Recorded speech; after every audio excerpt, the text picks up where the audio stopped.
By welcome recording studio Jamu बाजार।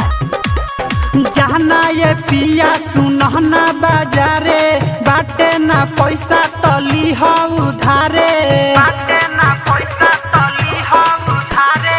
जहना ये पिया सुनहना बाजारे बाटे ना पैसा तली हो उधारे। अरे सबसे अलग लिह तू हो बिन के लादना पिया एगो कांवर किन के, लादना पिया एगो कांवर किन के, लादना पिया एगो कांवर किन के, लादना पिया एगो कांवर किन के।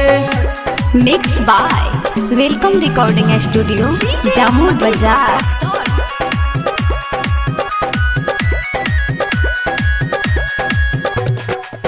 सारी गेरुआ तू लई हो जनी बतिया भूलई हो, जनी बतिया भूलई हो।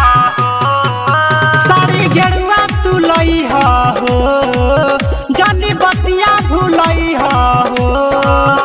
अरे जाए के बाटे असो देवा घर पहिन के लादना पिया एगो कांवर किन के, लादना पिया एगो कांवर किन के, लादना पिया एगो कांवर किन के, लादना पिया एगो कांवर किन के। Mix by welcome recording studio Jamu बाजार। राइटर बबल बाबू चल दर्शन चंदन तू कल,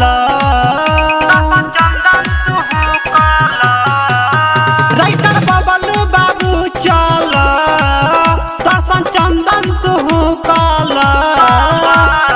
सरगम सूरज है काल हो दिन के लादना पिया एगो कांवर किन के, लादना पिया एगो कांवर किन के, लादना पिया एगो कांवर किन के, लादना पिया एगो कांवर किन के।